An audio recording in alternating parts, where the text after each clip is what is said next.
ये खबर मानव रचना ऑनलाइन द्वारा प्रस्तुत की गई है। राष्ट्रीय स्वयंसेवक संघ एक सांस्कृतिक संगठन है। समाज में कुरीतियों को मिटाने का काम और आपसी भाईचारा और समरसता कैसे पैदा हो सकती है, उसके लिए राष्ट्रीय स्वयंसेवक संघ वर्षों से काम कर रहा है। देश की आज़ादी से लेकर अब तक विभिन्न प्रकल्प चलाकर उन्होंने सामाजिक विकास के लिए लगातार काम किया है और ऐसे राष्ट्र सेवी और राष्ट्रवादी संगठन के ऊपर कुत्सित मानसिकता के आधार पर झूठे आरोप लगाना, मैं समझ सकता हूं वो निंदनीय है। मैं कड़े शब्दों में भर्त्सना भी करता हूं और कांग्रेस के लोगों की बुद्धि पर मुझे दया भी आती है कि आखिर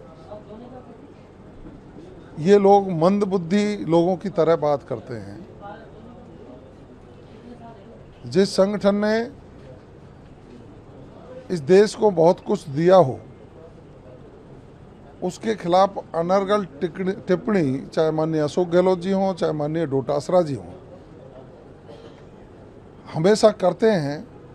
उनको विचार करना चाहिए कि एक संगठन ऐसा है जो कभी राजनीति नहीं करता, सिर्फ समाज की सेवा और राष्ट्र सेवा के भाव से उसके कार्यकर्ता काम करते हैं। लेकिन आपकी जो ये ओछी मानसिकता है ना, यही आपके पतन का कारण है। वो मंत्री जी बोले, करोड़लाल मीणा को लेकर भी बोले, दिलावर जी को लेकर बोले, अब उनको कुछ नहीं पता शिक्षा के बारे में, कृषि के बारे में। किसी भी पद पर कोई व्यक्ति जो बैठा है, उसको उस पद की गरिमा और संसदीय भाषा का उपयोग हमेशा करना चाहिए। माननीय गोविंद सिंह डोटासरा जी ने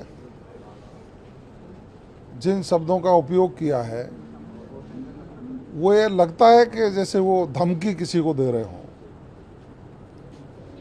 कोई विषय सामने आया है तो उस विषय पर गंभीरता से चिंतन करना चाहिए। और मैं समझ सकता हूं वो पीसीसी के चीफ हैं, तो पीसीसी चीफ को आपा नहीं खोना चाहिए। संयमित भाषा में अपनी बात कहें तो लोग सराहेंगे, और यदि किसी एक झूठी शिकायत करके आप लोगों को दबाने का प्रयास करेंगे डोटासरा जी, तो कोई इस तरह से दबेगा नहीं। आप कितनी भी झूठी शिकायत करिए, लेकिन आपके खुद के राज में आपने जिस तरह का काम किया वो सब जग जाहिर है। सब लोग समझते हैं कि कांग्रेस के समय में घोटाले थे, घोटालेबाज सरकार थी। आज माननीय मुख्यमंत्री भजनलाल शर्मा जी के नेतृत्व में हमारी सरकार पारदर्शिता से चल रही है और पारदर्शिता से काम करके जनता के प्रति जवाबदेह होकर के हम काम कर रहे हैं।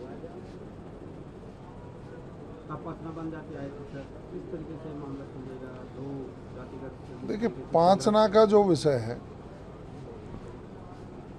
वो निश्चित रूप से सरकार के संज्ञान में आया। माननीय मुख्यमंत्री जी ने संवेदनशीलता दिखाई और अधिकारी स्तर पर और जनप्रतिनिधि स्तर पर निर्देश जारी किए कि समस्या का समाधान करना है।